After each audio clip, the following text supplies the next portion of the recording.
On to our introductions and bios. Emily is a grower and writer from the Olone Lands in California, or what is currently known as the San Francisco Bay Area. Emily has been growing for 3 years and currently works as the site coordinator at the Black Creek Community Farm. They're passionate about food and land sovereignty, accessible growing, and tree care. I'm also going to introduce Cindy, who will be facilitating next week. And Cindy Pham is the engagement coordinator at the Ryerson Urban Farm. She is passionate about working with communities to create exciting programming and engaging with volunteers. She started as a volunteer at the Ryerson Urban Farm in 2011 while completing her undergraduate degree, which opened the door to urban agriculture, and she just never left, which we are very pleased about because we get to have her with us today. So I'm going to pass the baton over to Emily now. Cool. Thanks so much, Miranda. Like Miranda just said, I'm Emily, or you can also call me Em. I use they, them, or she, her pronouns.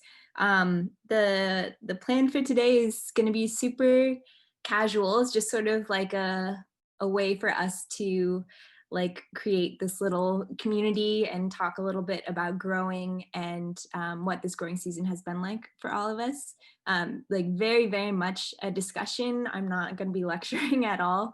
And so, yeah, I encourage everyone to ask questions, to provide insights, and to like respectfully engage with one another and ask questions, especially if someone might use like a term or mention a plant or anything like that you're not familiar with, but you're curious about. Please, this is like clearly a very intimate and small space that we're going to be sharing together. So yeah, I just want folks to get as much out of this space as we can in the next hour and 15 or so. So before getting into it too much, I would love to just go around and do a brief round of introductions. So maybe we can say our names, our pronouns. So that would be if you use she, her pronouns, he, him, they, them, zer, anything like that. And then as like a check-in question, what do you think an MVP veggie is? Like, what would you vote as MVP? And think about it for a second, because the MVP veggie might not even be your favorite vegetable. We're thinking just like, if there was a draft, I don't know sports really, but draft, I don't know, a team of vegetables, which one do you think might be the best, most well-rounded, highest achieving this year? I don't know, anything like that. So again, names, maybe I'll put it in the chat. Names, pronouns. Oh, access needs means, if you haven't heard that term before, it means like it could range from anything, like if you're hard of hearing and you need folks to speak up and speak clearly, or if you have like you're having trouble with your internet that day, or if you want to share that you're feeling kind of sick, anything that might affect how you're accessing the space, feel free to let us know, or you can just let us know that your access needs are met, and then MVP veggie. So put it in the chat. I can go first to model it. My name's Emily, or Em. Again, I use she, her, or they, them pronouns, so you can use them interchangeably if you'd like. All my access needs are met right now, but please feel free to let me know also if you can't hear or see me, or if my internet's being funky. And I would vote for Em. I should have thought about this before. I'm gonna vote bok choy for MVP veggie.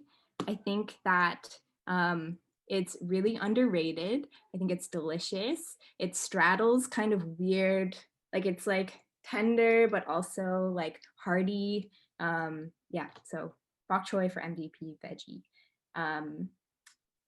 Is there anyone who would like to? What's that? I never would have thought of that, but it is a very, very good, versatile one. Yeah, like it has like this crunchy texture to it. It's a great choice. Yeah, thank you, Cindy. Would you like to go next? Yeah, I could definitely go next. So my name is Cindy. My pronouns are she, her. All of my access needs are met right now, but as Emily said, like I have a very low voice, so if you need me to speak up, like don't hesitate to say so. And I would say, I was thinking about it as you asked it, and I think my MVP vegetable is onions. And I think that I put it in everything. I think it adds to every dish. I just love onions a lot. Mm-hmm. Yeah, I second that. Thanks, Cindy. Anyone like to go next?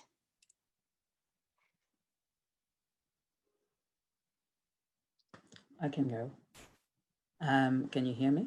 Mm-hmm. Okay, so my name is Awa, pronounced she, her. All my access needs met.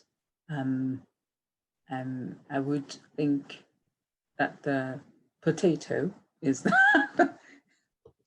yeah, Great choice. yeah, Good choice. That's A it. solid staple. right? Appreciate it. Anyone who would like to go next? I can go next. My name is Aaliyah. My pronouns are she, her. And I think, okay, so my original MVP veggie was mushrooms because I love them and they're delicious. But as soon as Cindy said onions, I thought about garlic because it's just like, yeah. And I also have it tattooed on my body. So I can't really say anything else other than that. That's sick. Yeah, it's a good choice. They can be used in pretty much everything. So that's genius. We love it. Thanks, Aaliyah. No problem. Is there anyone who would like to go next?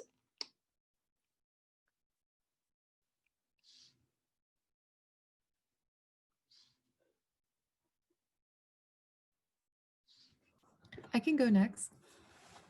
Thanks, Tina. Thanks. My name's Tina. All my access needs are met at the moment. My pronouns are she, they. And yeah, I have a huge favoritism towards garlic, but just in terms of like my personal bias with like what I have grown this year, I was really impressed with what collard greens can like grow into. And then when I looked more into them and their nutritional value and like how they're like sweet, but also a little bit, they have that like dark green flavor.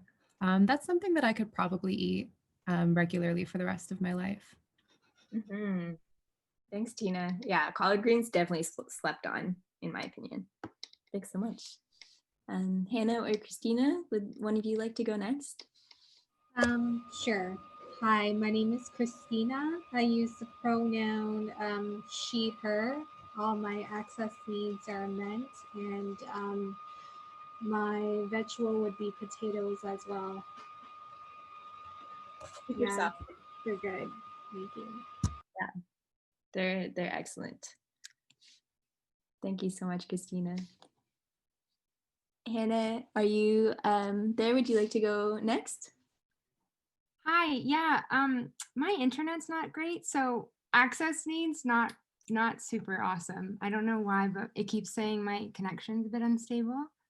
But my name is Hannah. My pronouns are they, them, she, her as well. My MVP for this year, I was gardening at this one house this summer, and they had their own plot for veggies, and they had this huge row of asparagus, and I'd never seen asparagus like the plant before, and it was so interesting, and they grow so tall, and so resilient because they started growing in her lawn all over the place as well. So shout out to asparagus. Truly, shout out to asparagus. Thanks so much, Hannah. Yeah, once those fronds are really going and their seeds also just, yeah, it's a really wild plant. Yeah, thanks so much, everyone, for sharing. Like Miranda mentioned, I'm going to be facilitating today. Cindy will be facilitating next week. So Cindy is here to observe. That way there's like some good continuity between this week and next week. Of course, you're more than welcome and very invited to participate, Cindy. But just so you all know what the plan is for this week and next week. For today, like I said, we're just going to be talking a bit about our growing this season and doing a little bit of deep reflection about it. And Hannah, if you are having a hard time hearing us or anything like that, I'll just try and put all the discussion questions, things like that, in the chat as they come up, just in case you can't hear us. And what else did I have to say? If you see me looking down, it's just because I have notes in front of me. I'm not trying to ignore you. Yeah, so I am currently working as the site coordinator at Black Creek Community Farm. Have any of you ever been there before? No? Oh, okay, Aaliyah has word. Cool, cool, cool. Cindy has. Yeah, so it's at Jane and Steele's. Okay, cool, Christina's been there too. And it's actually huge, it's like an 8-acre property.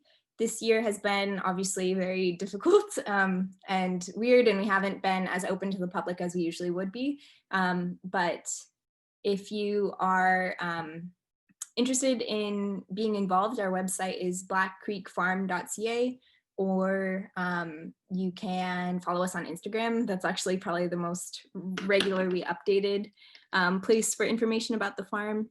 I've only been there since March, and I've only been growing for really like 3 years total. So I'm new to this and learning all the time as well. And I'm excited to, yeah, thanks for putting that in the chat, Aaliyah. Yeah, excited to just talk today about our growing. To get started with our little post-growing season check-in, I thought it'd be cool if everyone could do just like a quick, over like 5 minutes, we're gonna draw our growing space that we were growing in this year, or have grown in maybe for multiple years. So if you are able, if you have around you like a pen or pencil and some paper, that would be good. If you don't have that, no worries, you can just conjure it in your mind, because after our 5 minutes, we're just gonna be sharing with each other what our growing spaces look like. Now is also, so yeah, we'll be doing this for the next 5 minutes or so. Now is also a good time to, in the chat, if you want to let me know that you don't want your portions where you're talking, or like you don't want to be included in the video recording, you can go into click the little chat button, and then where it says to, and there's a little blue bar that says everyone by default, you can click on that and then just find me, Emily, and send me a message saying, and it'll just be private saying, hey, don't want to be in the recording, and I'll make sure that happens. And no worries if you don't have your own growing space yet. I have a feeling that that might be the case for multiple people in here. Getting growing space in a lot of cities especially is just, yeah, it's really difficult. But you could either draw like an ideal growing space, or just draw like maybe your favorite vegetable plant, or fruit plant or tree, anything like that is okay. Just something where we can get a little bit of a look into who you are and what you want to grow. So I'll play some classic lo-fi hip hop beats over the next, maybe we'll spend till 4:28 to do this. Yeah, and if you have any questions, please feel free to leave them in the chat.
All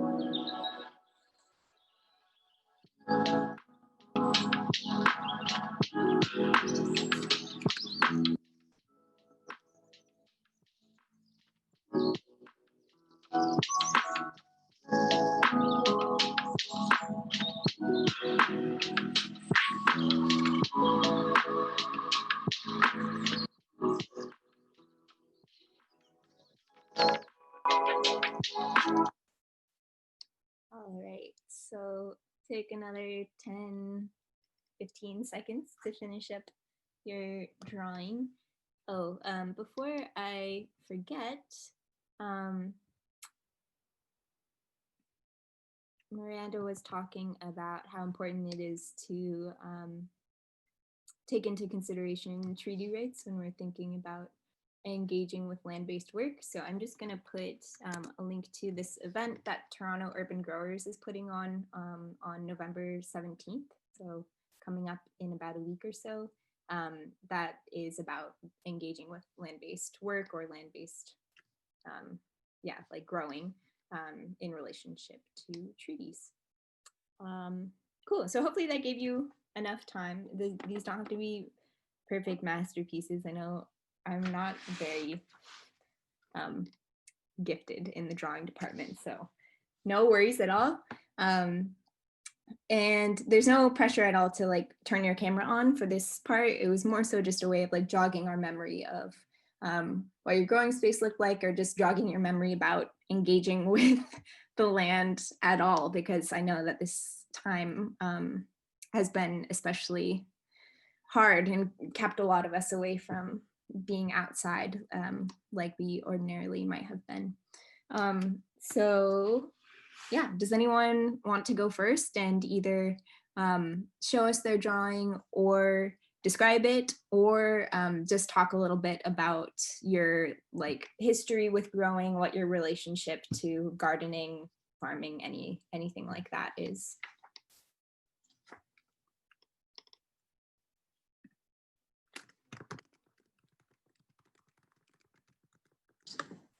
I can go. I don't mind. It's a horrible drawing, so no judgment. But so I don't know what you can say. I'll try to do. So I'm very ambitious. I have a 4-linear plot in my head.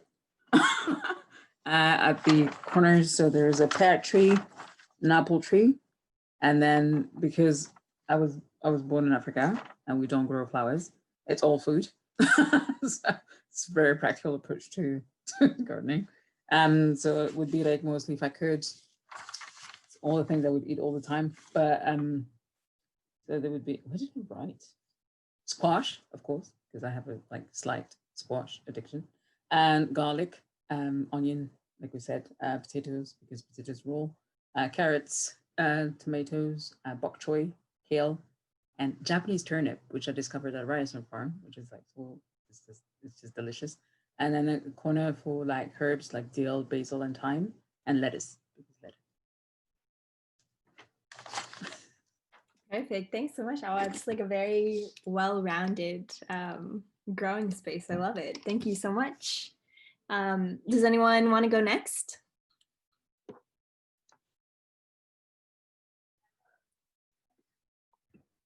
I can go next. Yeah, so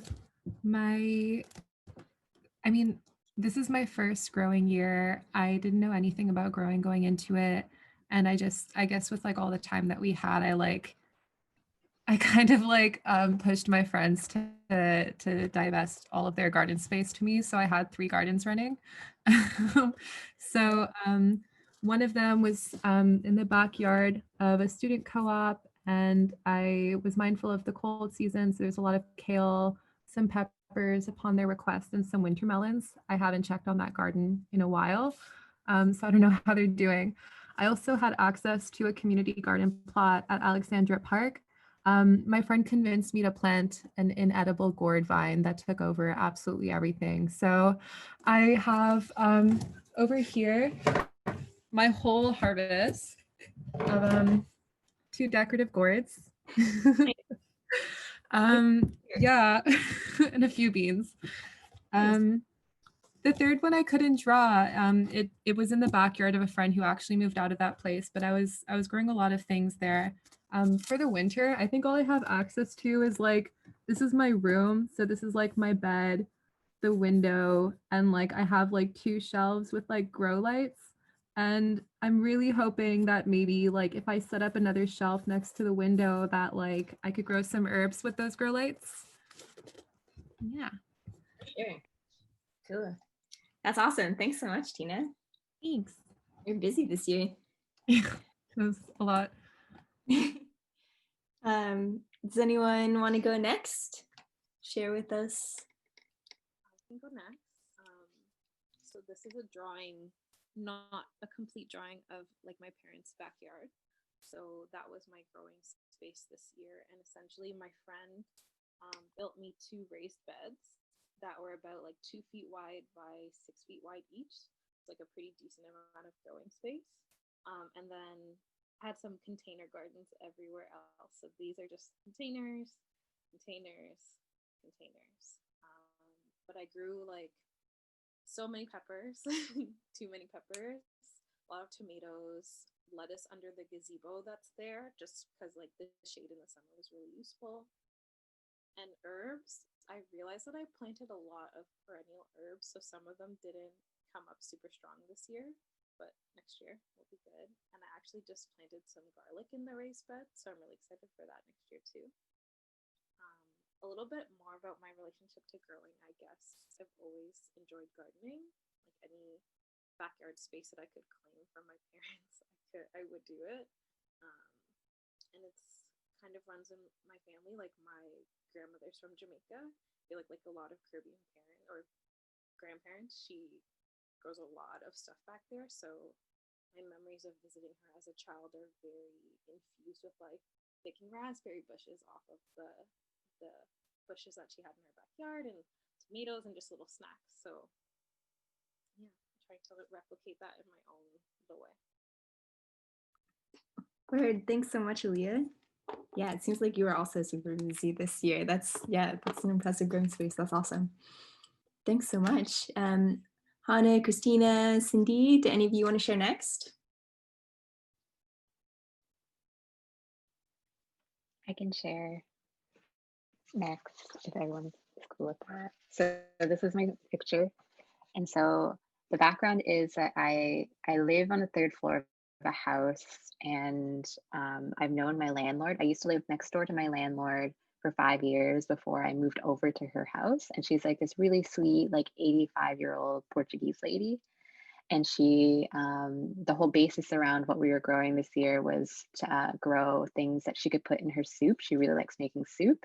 So what we grew was tomatoes, we grew beans, we have kale, we also grew rapini, we also grew cucumbers and like some herbs like mint and parsley and stuff. So it's like all stuff that's like she can put in her soup. And that was like the whole basis around what we were growing. And we had a really great harvest. I saved the tomatoes and bean seeds from last year, and I was like really excited and happy that they flourished this year because of the heat. And yeah, it was a really good season. She was really happy about it. This is it. Oh, I muted. Word. Thanks so much, Cindy. That's awesome. I love soup garden as a concept. That's sick. Cool. Hannah or Christina, do either of you want to share? Also, no pressure. You definitely don't have to if you don't want to.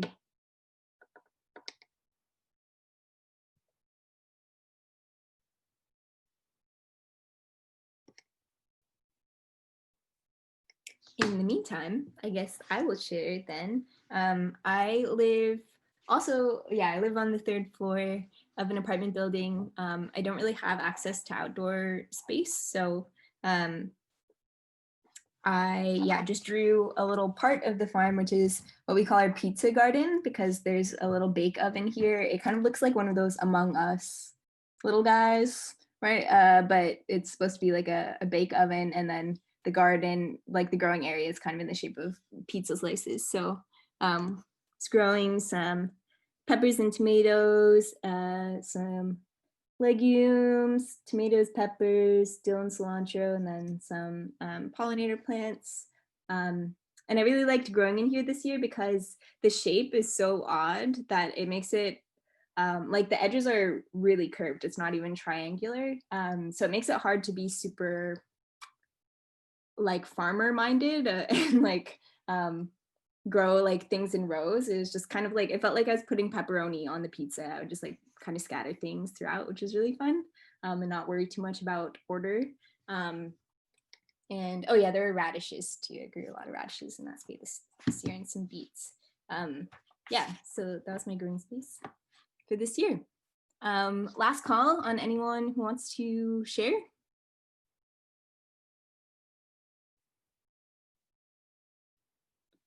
Okay, cool. We'll keep it pushing.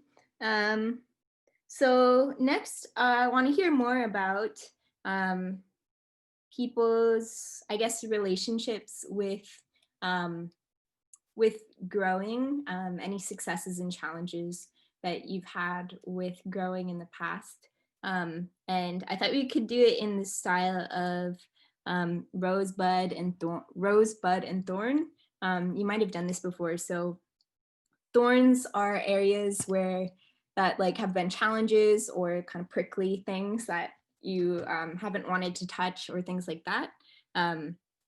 In regards to growing, buds are things that you are looking forward to. So similar to how a bud will eventually blossom, it's something that you might be hoping for the coming growing season, just something that excites you about your future in growing. And then a rose would be something that has already happened, that's been beautiful and delightful for you in your relationship with growing. So again, I'll put it in the chat. So we have thorn, which is the thing that's been difficult. Bud, something you're looking forward to. And rose is something positive or like a success in your relationship with growing. Does anyone want to get us started with this question?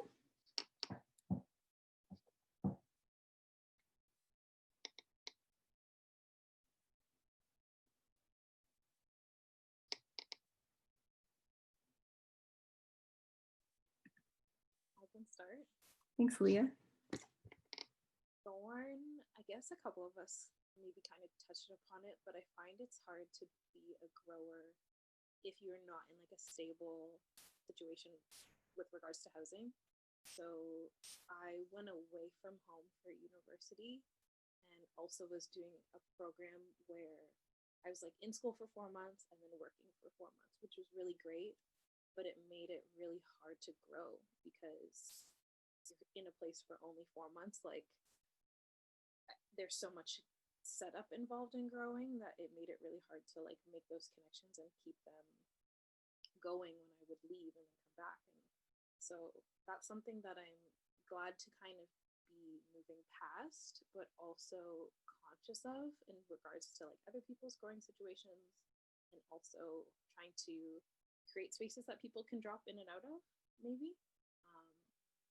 Buds is really connecting to a lot of other growers and farmers in the GTA and in Ontario, especially growers of color and BIPOC growers. So that has been really, really exciting and given me a lot of hope, which I have to be honest is kind of hard to come by this year. And then roses, I guess, was just like falling back in love with gardening this year and growing and connecting with the land and realizing how important that is to me and maybe why it's so important to me, and just discovering the relationship again has been great. Beautiful. Thank you so much for sharing. I appreciate it. Does anyone want to go next?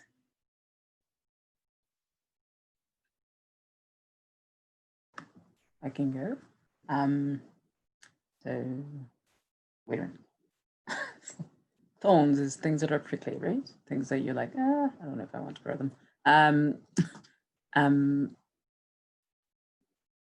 So I think, so what I realized with COVID, which I'm really grateful for, as I did, which I should have known, but I didn't know, but it's like I did not grow up here. So as a child, I grew up in a tropical country, and I realized this year, I was like, I don't know this land.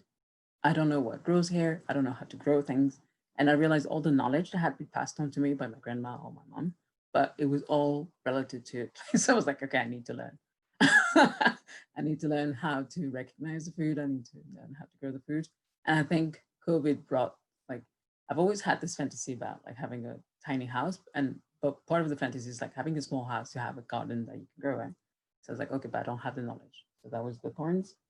The buzz, I think, so I started volunteering at the farm, at Ryerson's farm. And the thing that is great is like there is so much knowledge that is going to be passed on to us. So that was really reassuring. And the fact that I don't have to do it on my own is another thing that I think is great, because I don't think you can do everything on your own.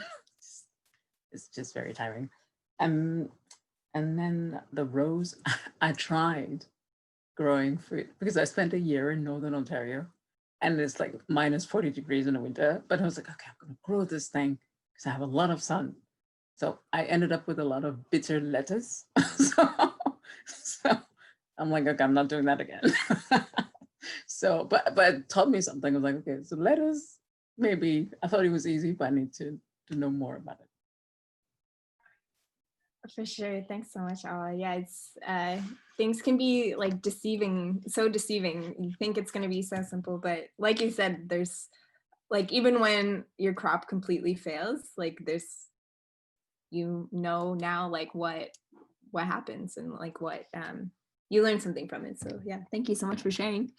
Does anyone else want to share their rosebud thorn with us? Thornbud rose, I guess.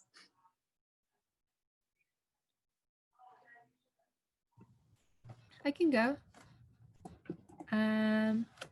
Yeah, so for thorn, I think one thing was the more like science side of things, like I could have really taken my harvest like to the next level, especially with like the fruiting things, if I was like measuring like the pH balance and like the nutritional quality of like my soil. There's this huge mistake I made where like with all this investment I made into organic plants at one of the plots, I over manured it before planting, and so a lot of these like my eggplants like just never took off because of that, which was kind of disappointing. But I think I found that side daunting. And I'm looking forward to just seeing what I can do next year in terms of like understanding soil quality. The bud of what I'm looking forward to. Can I just like cheat and say I'm looking forward to getting more involved with like the technical and logistics side of things for the next year? And for the rose, I've never grown something before, and I found it so uplifting, especially in these times, like in the midst of a pandemic, to grow things from the seed. So just like it was like watching television, just like seeing every day, like my little baby dill just like becoming huge, and like I don't know, just like it totally made me believe in meaning for a good part of this summer. So that was great. Yeah, totally. Yeah, thanks so much, Tina. I definitely jive with what you're saying about soil. Soil's so hard, especially in situations like you where you're growing in like multiple different spaces. Like to get a really full picture of what your soil looks like, you either have to have been there for like so many years or send soil to a lab to get like a soil test. And yeah, it's just so hard. I hear people say that like growing in the same space, you don't really like, things don't really take off until like the third year, because like soil's so tricky. So I appreciate you sharing that insight, because I'm sure multiple of us have felt that same difficulty. And also want to say, yeah, dill, especially like from seed, it feels so satisfying, because like if you let it flower and then like you get so many pollinators love it, and then to see it go from like seed to seed again is like, I've found that really satisfying. So anyways, thanks for sharing, Tina. Hannah, Christina, or Cindy, do any of you feel like sharing your thorn, bud, and rose growing?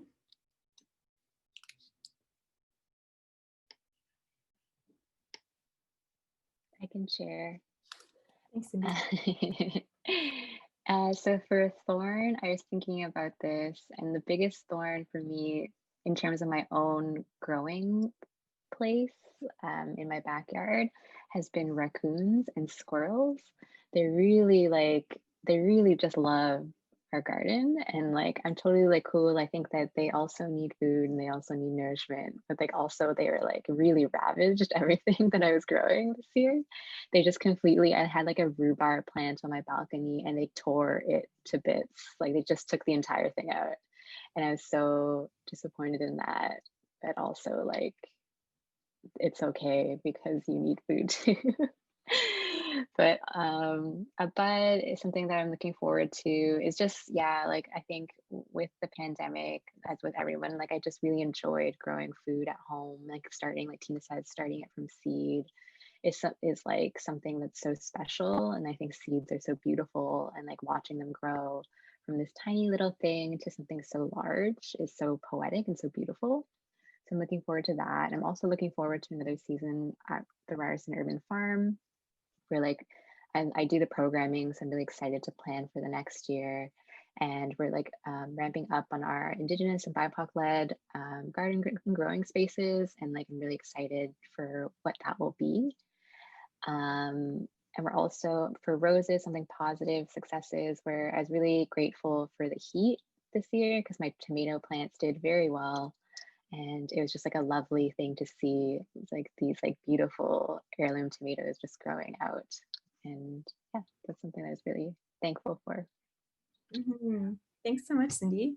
And super surprised to hear that they went after rhubarb. I would not think that they would, like, that would be their first choice, especially like when there's so many trash cans for them to go like, you know, there's like kind of abundant raccoon and squirrel food in the city. So Totally. That's cool. That's yeah. Maybe they needed to go on a cleanse. You don't know. Yeah, true. Yeah, it's very true. I was wondering like if they were just like, maybe they needed it, the sourness for something, or they were just like, they ate it once and they hated it so much that they just kind of started pulling it out. Yeah. That's so possible. It is possible. Cool. Thanks, Cindy. Hannah or Christina, do either of you feel like sharing Rosebud Thorn? Hey, I had a community garden. I'm working at the Diversity Garden in Alexander Park. So there was a lot of restrictions this year. So we were only able to go 2 days a week. So there's a lot of issues about watering and weeding, you know, and some days I couldn't get to the garden, you know what I mean? So I guess that was an issue. And then during the pandemic, there was a lot of like tents going up. So I guess there were people going into our garden, and actually somebody ripped out some of my plants and everything like that. So that was some issues that I had. Something that I'm looking forward to for the following years, probably just like growing more greens. And yeah, a rose, something positive would be I grew some what is it, like chamomile and that kind of stuff. So I just thought, like, I thought it was a flower, you know what I mean? So I didn't think I was actually able to consume it. But then I was just like, wow, this is amazing. Like you could consume flowers too. So that was really something neat for me. Beautiful. Yeah, thank you so much for sharing, Christina. Yeah, chamomile's such a cool plant. So many benefits to it. Thanks so much. Hannah, do you feel like sharing with us? No worries if not.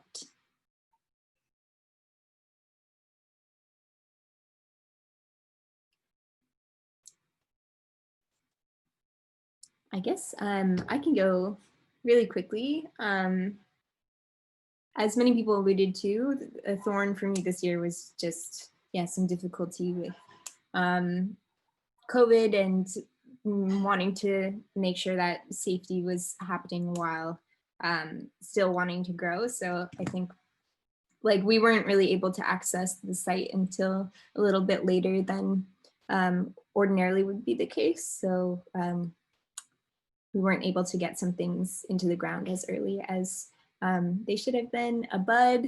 I'm feeling excited about just kind of not knowing what my growing is going to look like over the next few years, but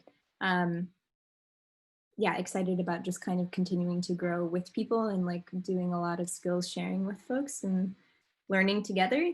And then a rose would be, I learned a lot about fruit trees and just like tree care this year, which I didn't know too much about before. So that's been really exciting. Cool. We're almost at 5 o'clock. We're gonna go till 5:30. So yeah, before we get too in the weeds, as was kind of advertised with this workshop, I wanted to just kind of bring in these two terms to our discussion: food justice and food sovereignty.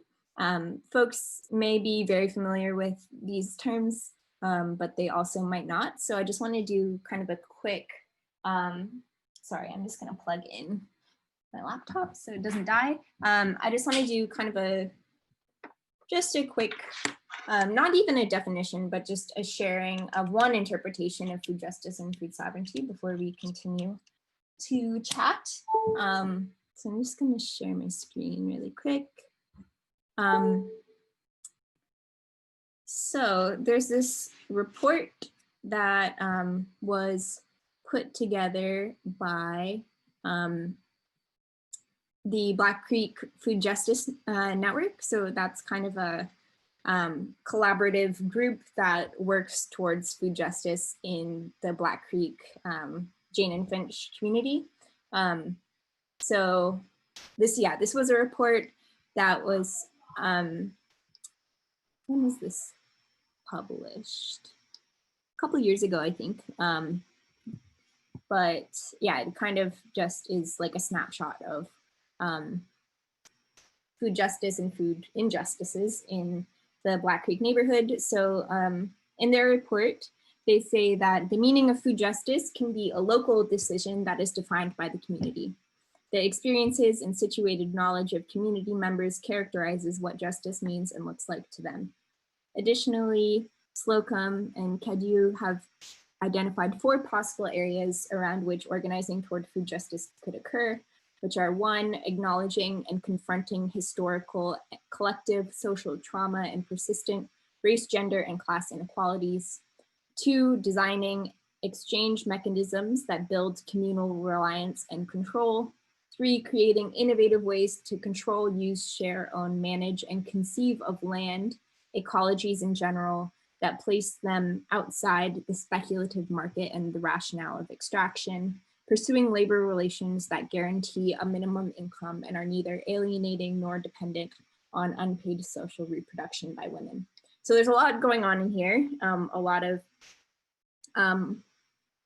different terms. It's kind of a little bit of academic language, but in essence, the idea that I guess I want us to take away from this is that food justice, as defined here and as defined in a lot of organizing spaces, is really multifaceted, and you can't address food justice without also addressing racial justice, gender justice, class inequalities, as they say. Food justice can only occur if there's fair labor practices, if there's land justice, and you're respecting all ecologies.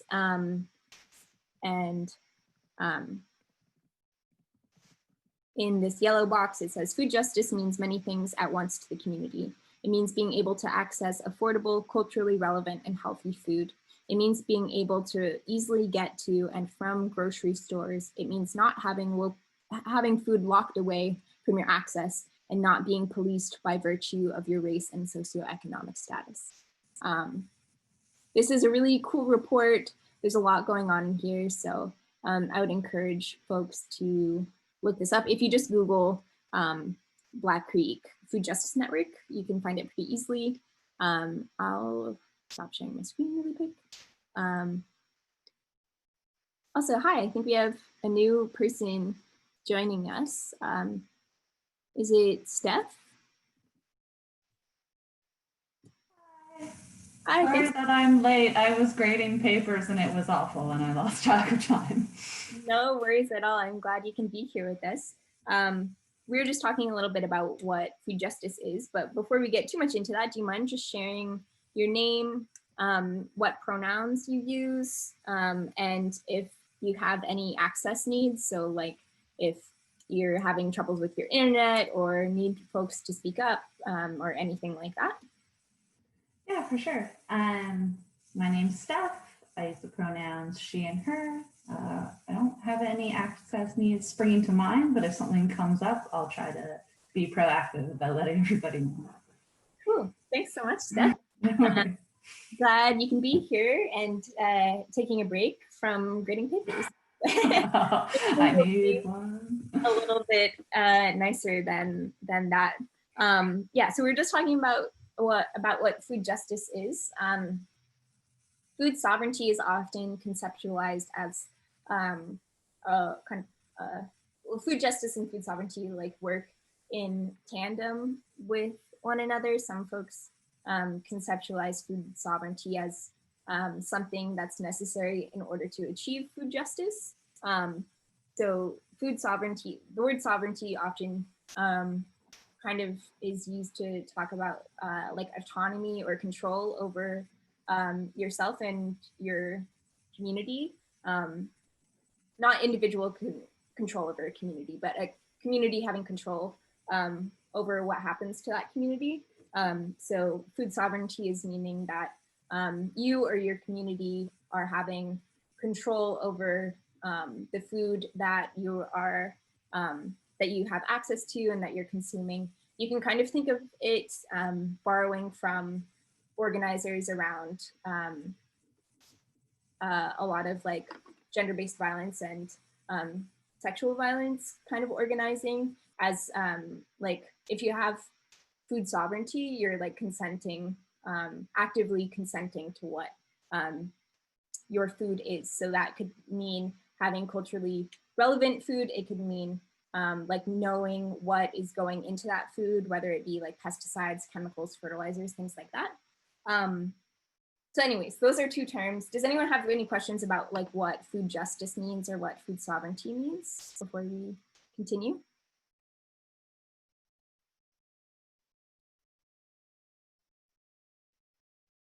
Okay, cool.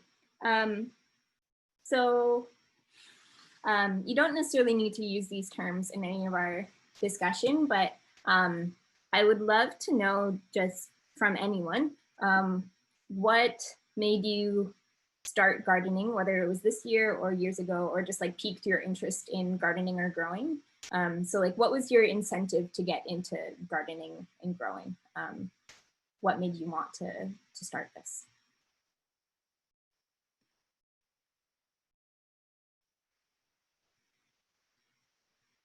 Feel free to share out loud, or also you can share in the chat and I can read it out loud if you prefer. I can share the story. So it was a few years ago. I saw this video of this family. They're a bit weird, but they live in northern Norway. No, they are. They changed their name to something very, anyways. But but then, but the idea. So they're living close to the North Pole, and they live in a dome. And so because of the dome, yes, so they're able to conserve a lot of the energy. They use some of the energy to grow their own food, which allows them to give their children an extraordinary life in terms of access to nature and during all year. So basically during the winter, they can see northern lights throughout the winter, and then during the summer, the children are roaming around and learning like that. And so I don't know, it just made me realize, on top of like the fact that they looked very healthy because whatever they were eating, they were growing mostly. Is there is the level of freedom and knowledge that came with growing your own food.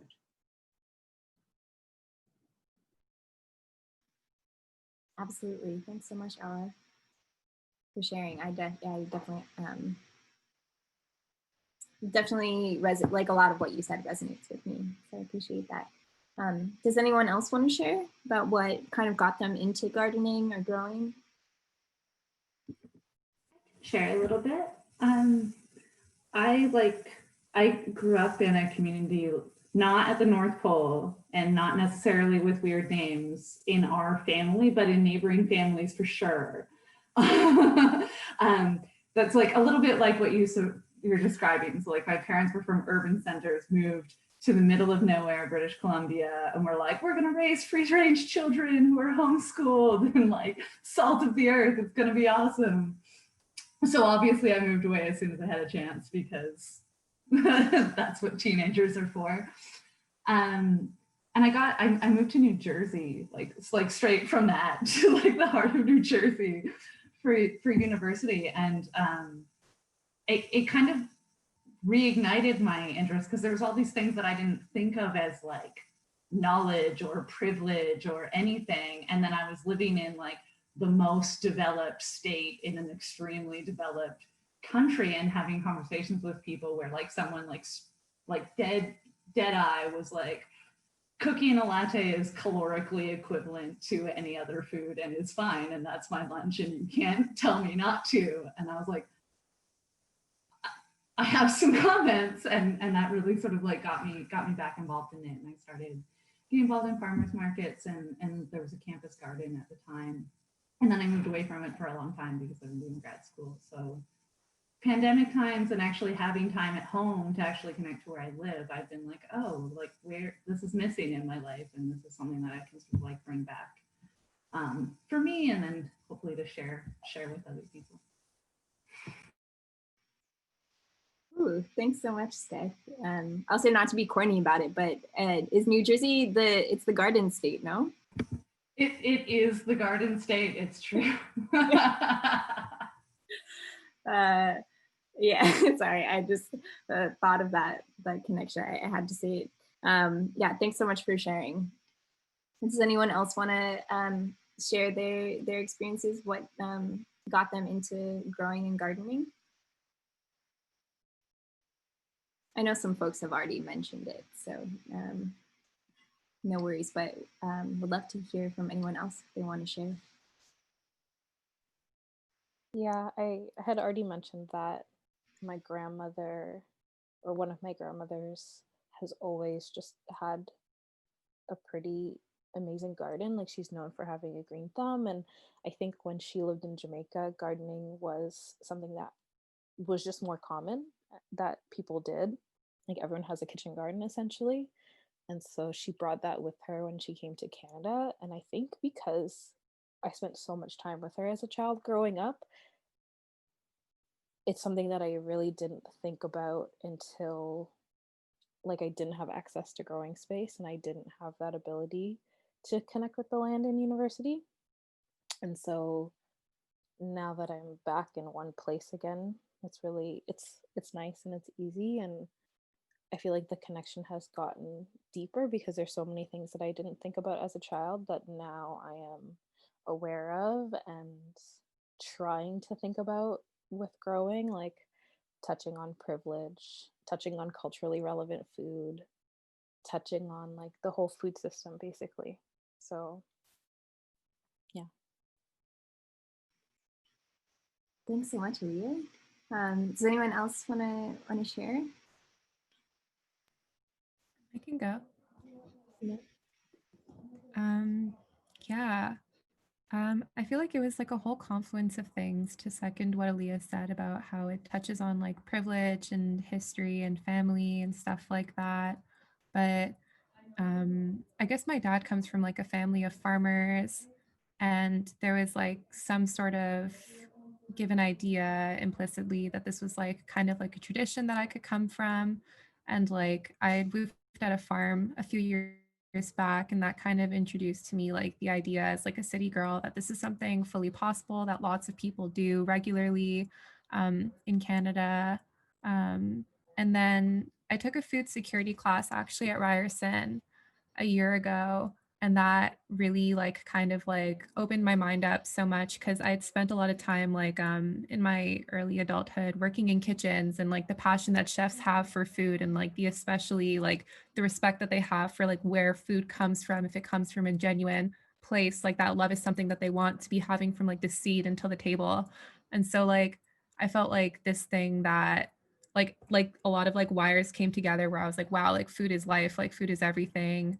And like I knew that it was like possible to do. So even though I didn't really have too much hands-on experience, I just felt like this would be the coolest thing to get into after graduation, like a real way to like do like get out of like that academic mind state about like what is like, you know, like all these like terms, and just kind of like it was a really beautiful practice with like action and like meaning, and like it touched on a lot of things that actually like hold a lot of like beauty and worth and in a human life.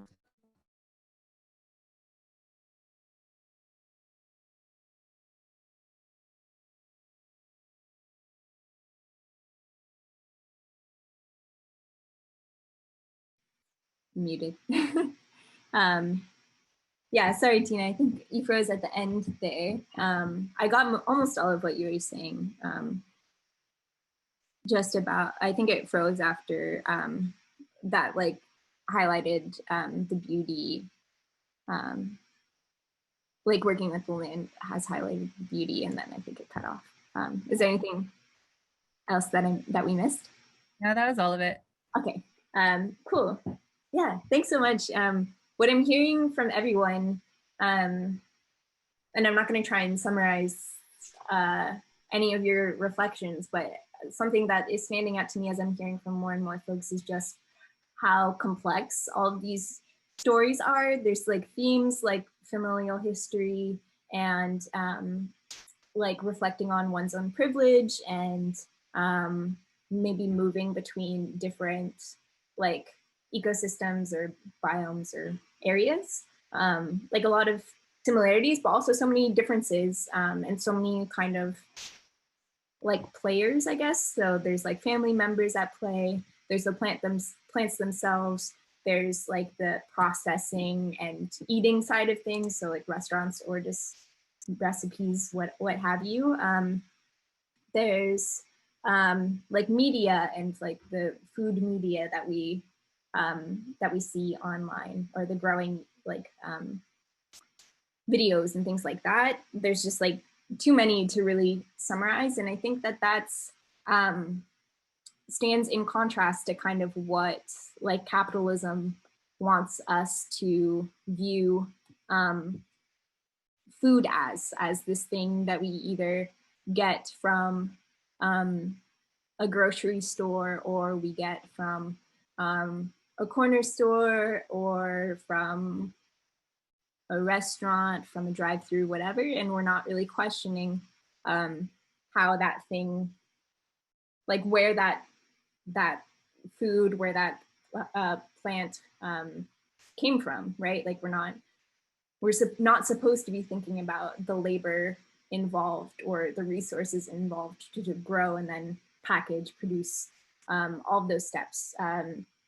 And what I'm hearing is that it was like, for everyone, it seemed like there was some sort of step of, in fact, questioning that that got you all involved in growing. And I would argue that no matter what your growing has looked like, it is a step towards us all achieving food sovereignty, right? Like food sovereignty is all about, and food justice are all about shifting the power of growing back to our own hands. And it can look a lot of different ways, but all of it, like in order to achieve it, we need to first start questioning things and then start kind of dismantling these systems that are keeping the power of growing out of our own hands. We have about 15 minutes left. So maybe my last kind of big question is I would just love to hear from folks about kind of what your hopes are about how you want to, and we touched on this a little bit earlier, but kind of what in your ideal world does your growing look like over the next few years or your lifetime? Like, how do you hope to stay involved in the community of folks that are trying to achieve like food justice and food sovereignty in gardening and growing? Again, no pressure to participate, but I would just love to hear what folks think about their own futures and involvement in the growing world, the world of growing. I mean.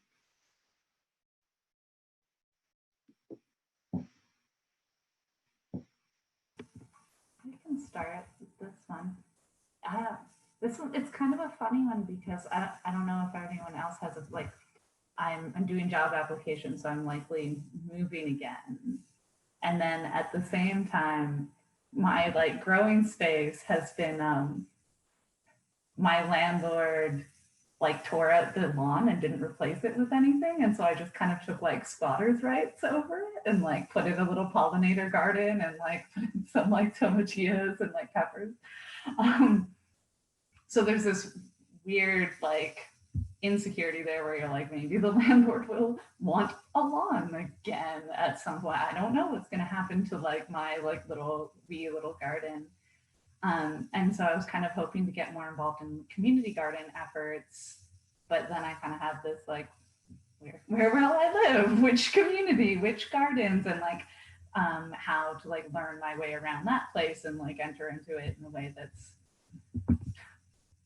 works and like I get space and get to be actually contributing to sort of the development of these like really neat places that often have like a history and sort of like core people involved.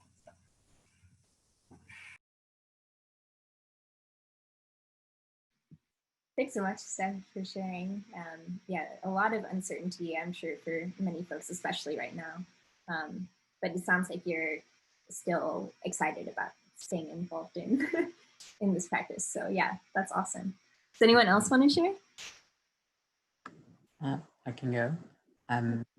So right now I live in a basement, and actually that is my biggest challenge in terms of light. But so I think I will move out just to be able to, and that's really long term, but just to be able to start growing in my apartment and learn how to do that, because, and maybe that's a cultural bias, I don't know, but there's something ingrained in me which is like people are being deprived of that knowledge. They don't know how to grow food for themselves, and it's not just food; it's so many other things. But food is so necessary.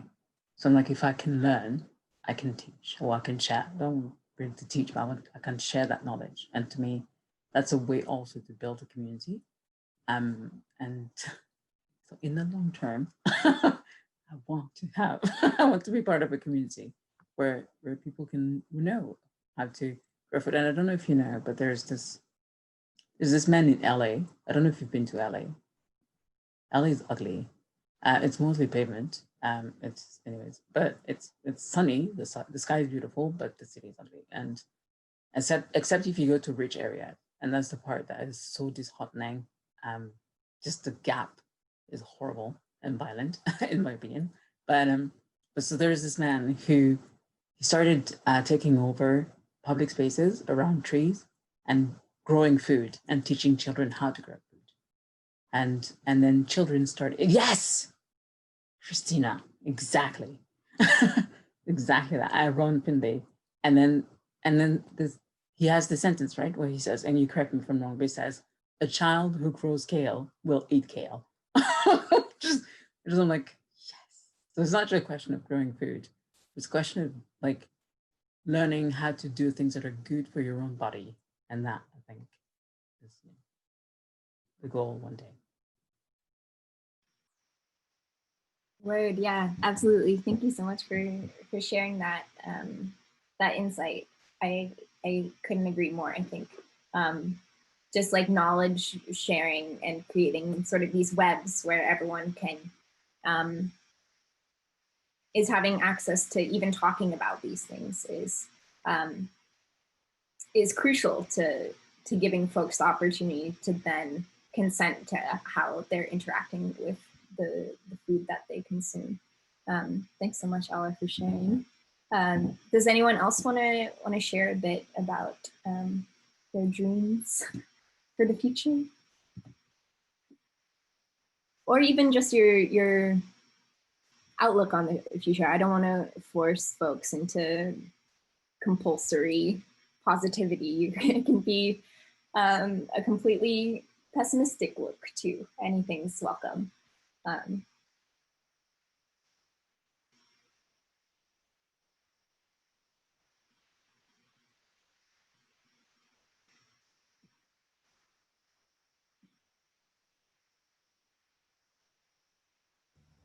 I can go.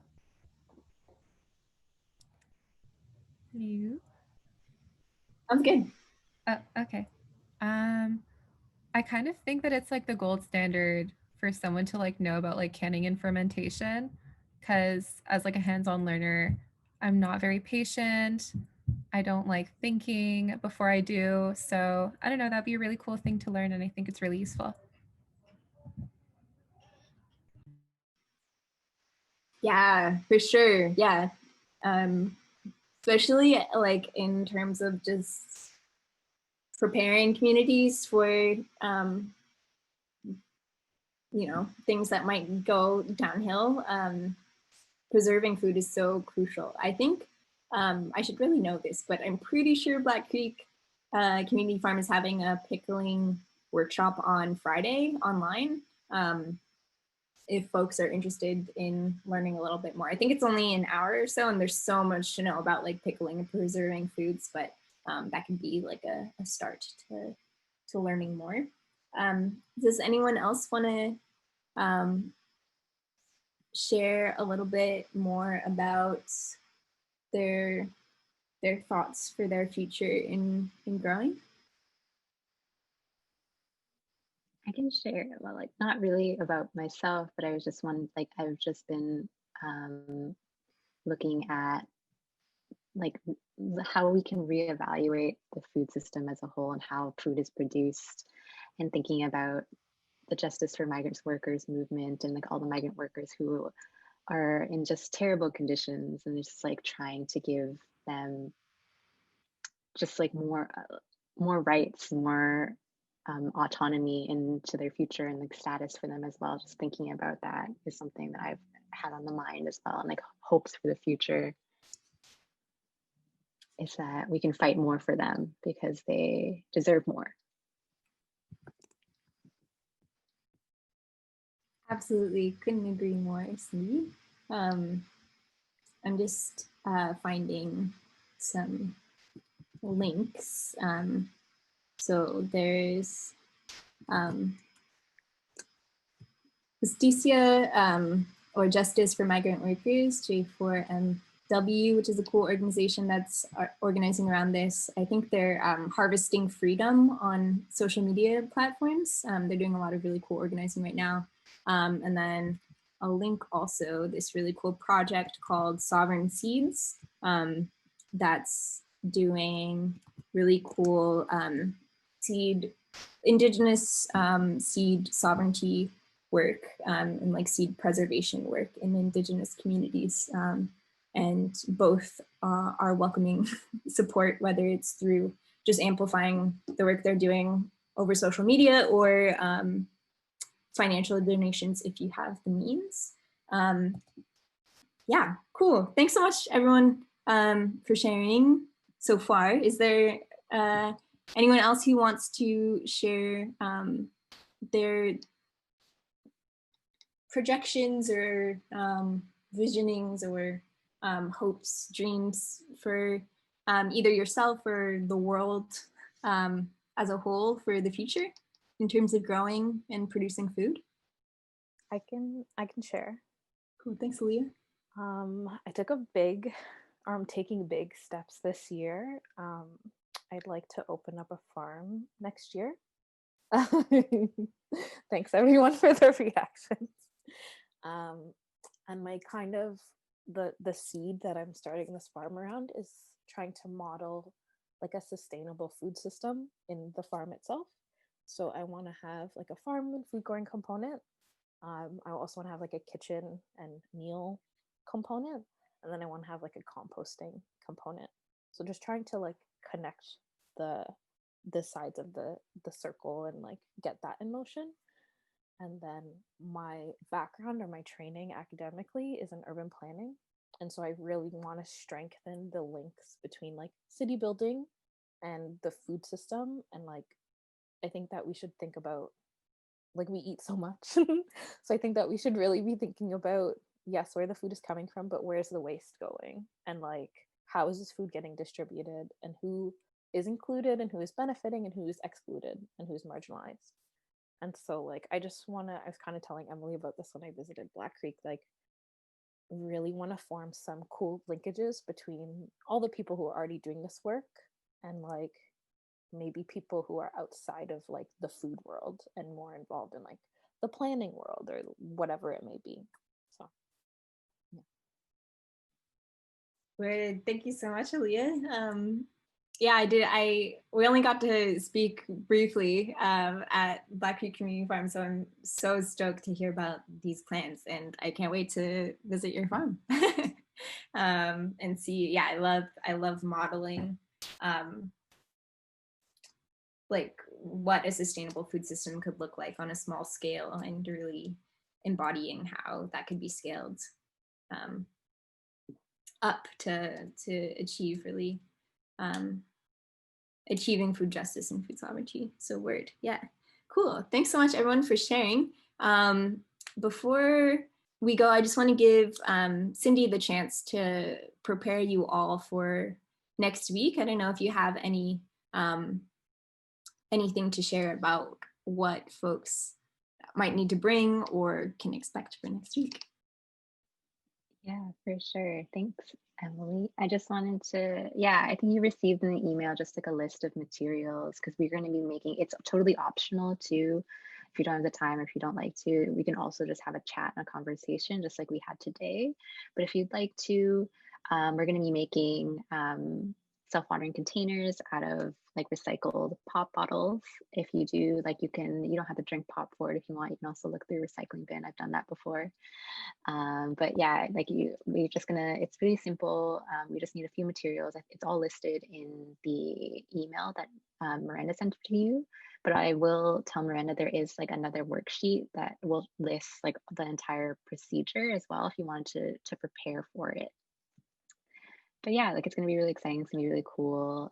We're gonna grow herbs. So if you wanted to prepare like soil and like seed your favorite herbs or seedlings, like you can prepare it for next week as well. And then we're also at the same time, we're gonna be talking about planning and like your hopes and futures for your garden next year, which is gonna be really exciting.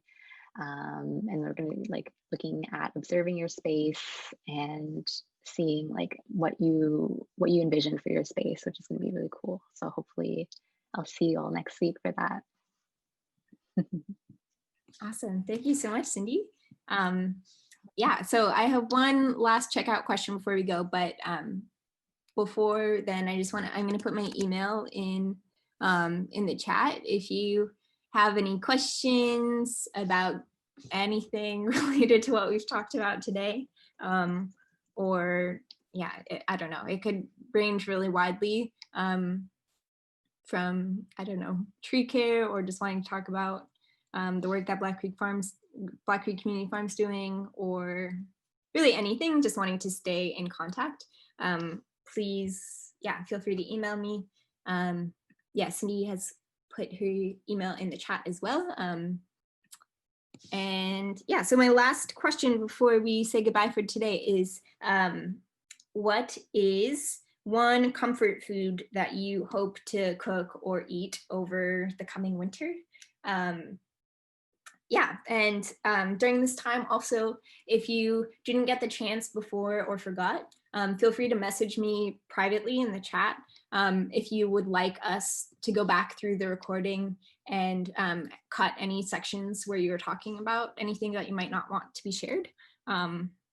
Yeah, so I'll just leave that option open to folks if that's something you would like. So comfort food over the winter that I would like to cook or eat. I've been getting really into soups this year. And yeah, it was something that I didn't really enjoy cooking before, but I think I'd like to cook some, I really like egg drop soup. And yeah, so I'd love to cook egg drop soup with a lot of veggies in it over the winter. Does anyone want to share next? I have two. I haven't had ramen in so long, like so long. I used to go out for it almost weekly. So I need to make some ramen soon. And then mac and cheese is just my favorite comfort food ever, especially in the winter. So that too. Mm-hmm. Two classics. I love it. Thanks, Leah. Anyone else?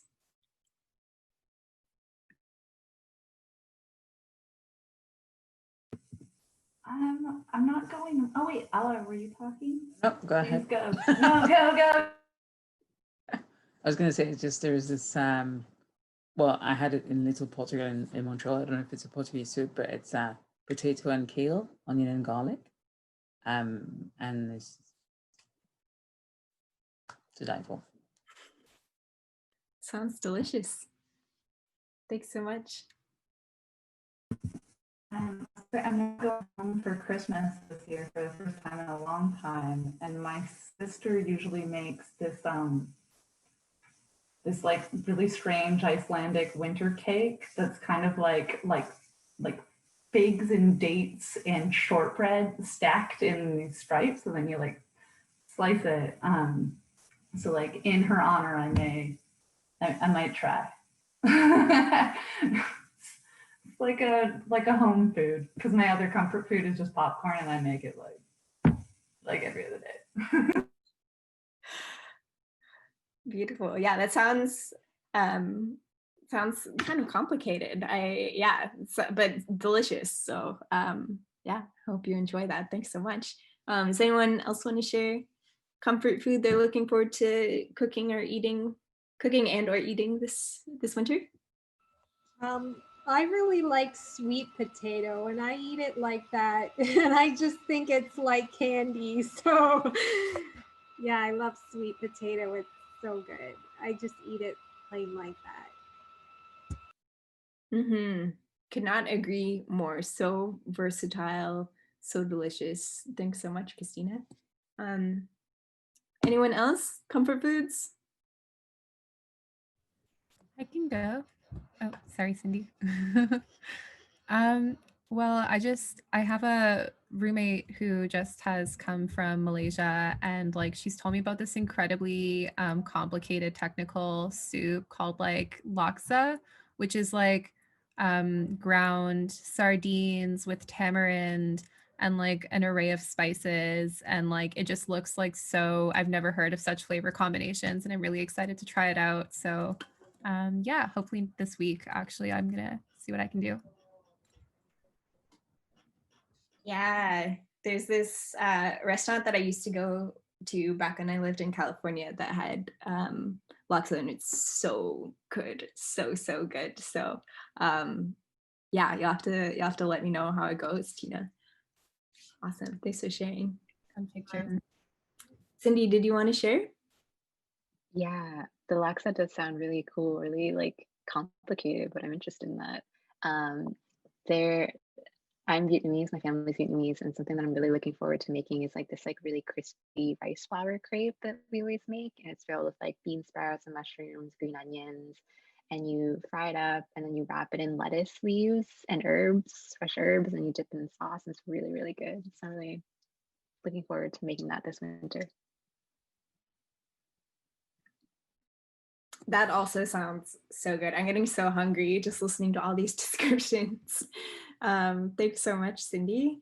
Does anyone else want to share any last comfort foods that you're looking forward to eating?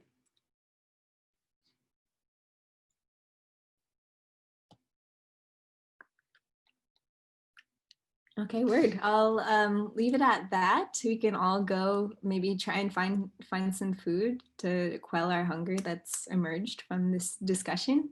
Yeah, just thank you so much for being here and participating in this discussion. It's made me super juiced about growing. And yeah, I look forward to and hope to stay in community growing with all of you in the future.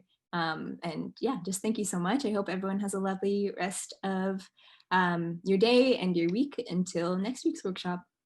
So take care, everyone.